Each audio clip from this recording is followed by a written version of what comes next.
Hey good people, how are you doing? Welcome to my YouTube channel.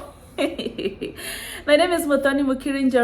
I am your coach. I am a mindset coach and I'm here for you guys. And today we're talking about 10 ways to know that you're healed, to know that you're healing okay, and to know that you're on the right track. Whatever it is you're healing from, whatever it is you're trying to recover from, stay tuned because I have 10 ways to know that you're doing all right. If you're new here, welcome. We are all about emotional and mental wellness, and I focus on women becoming more self-aware, women facing their fears, mastering their emotions to become the best version of themselves. So, number one, if you're able to do things that you would not have been able to do before your healing journey, then you're on the right track and you're probably healed.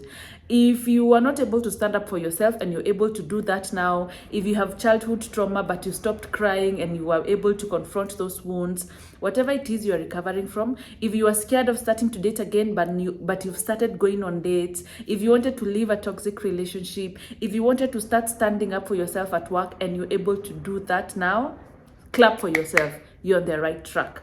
Now, that is number one. Number two, if you're able to ask for help and accept help.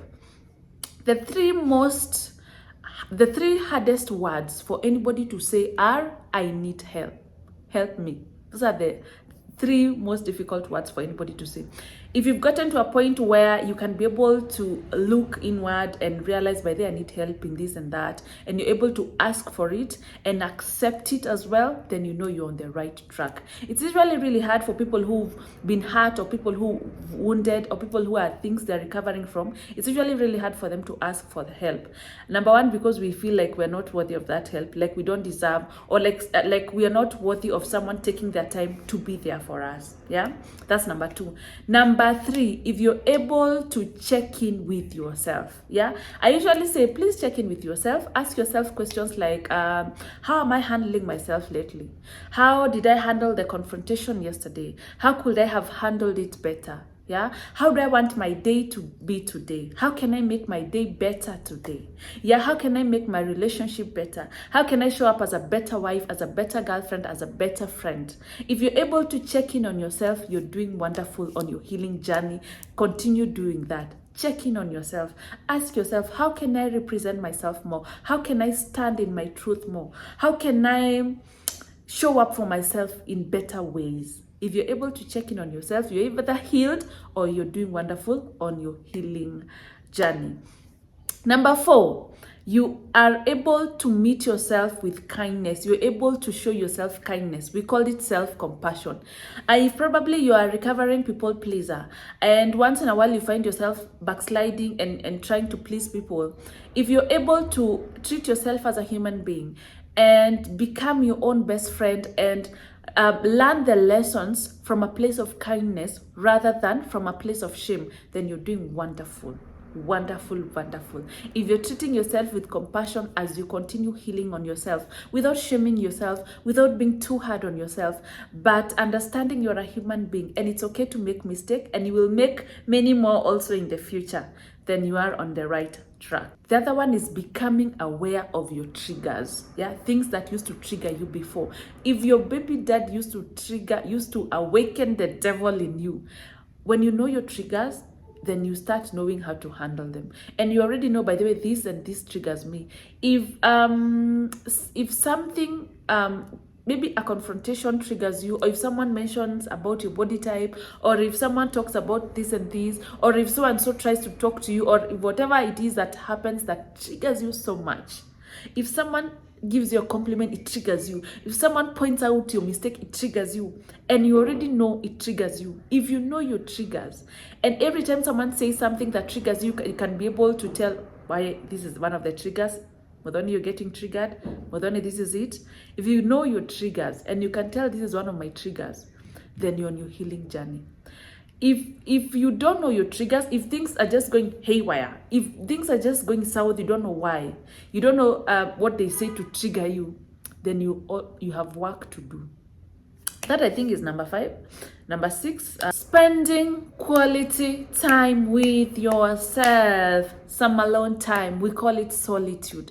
If you're able to spend quality time with yourself without feeling like you need someone else to complete you, or without feeling lonely, or without feeling like you need to be somewhere else, if you're able to spend quality time with yourself in contentment and feeling good and feeling like that's who you should spend that time with, yourself, then you're on the right track. A lot of people are not able to heal properly because we are caught up in the noise on social media, gossiping everybody. We are on our phones watching what. We are in clubs, partying. We are just surrounded by people all the time. You don't even have time to check in with yourself. You don't have time to even spend alone with yourself in that silence and all the solitude. If you're able to start spending time with yourself, then let me tell you, you're on the right track and you're doing fine. Yeah, keep doing what you're doing. Number 7, this is number 7. If you're able to master your emotions, mastering your emotions it can be very challenging. I don't want to say it's difficult. It can be very challenging, but it's possible. And it's challenging because we think mastering your emotions is numbing them or not feeling your emotions. But mastering your emotions is feeling every bit of emotions, but still handling it with grace, and in a way that satisfies you, in a way that's socially acceptable, and in a way that doesn't make you feel like you're letting yourself down. Handling yourself with grace the way you want to, as much as emotions are involved. Yeah, if you're able to master your emotions, if you feel like crying and you're in a setup where you feel you want to cry, go ahead and do it. If you're at a point where you're being aggrieved and you feel upset, it's okay to show your emotions. It's also okay to show joy. It's also okay to show appreciation and how also to go about it. If you're able to handle your emotions, kudos, you're doing a wonderful job. The things that hurt you, if the things that hurt you and the things that used to control you so much no longer have control over you, if the things that used to be such a big deal to you, for example, if material things used to control you so much, if money used to control you so much, if there are those things sometimes probably used to control you so much before you started your healing journey, but they don't control you that much, but you're okay even without so much maybe luxury, or if there are things or people that used to have so much control, if your ex-husband or whoever it is used to have so much control over you, or your job or whatever it is, but now that thing does not control you that much, but now you're more in control, then you're on your healing journey and you're doing a wonderful job. If you're more happier, if you feel good about yourself, if you're more content and satisfied with your life, if you believe in yourself more, if you're doing way better than you were doing that time before you started healing, I clap for you. Kudos. And you need to be so proud of yourself and celebrate that milestone. Keep doing whatever you're doing. It's working for you. So if you don't see yourself on that list, it doesn't mean you're not doing anything. Those are just some of what you can look at if you're trying to work on yourself, or if you're in a healing journey, or if you're trying to see if you're healed. Yeah, there are many more. But generally, if you're feeling good about yourself, if you feel like you're making steps in the right direction, if you feel better, if you feel you are a different human being now, a better one, if you feel you like yourself more, then you're doing okay. If you feel you have work to do, if you feel nothing is working for you, you're still hurting, you're still healing, holla at me. I always leave my comments here and my email address. We can always start from somewhere. It's okay. Don't be so hard on yourself. And by the way, we all have something we are working on. Even me as your coach, I have something I'm trying to improve. I have something I'm working on. And there's always room for improvement. So it's okay. It's okay. Don't beat yourself so much. And I'm also here for you. Come, take a package. Let's deal with the issues. Yeah? Let's look at what's happening. Let's get you where you want to be.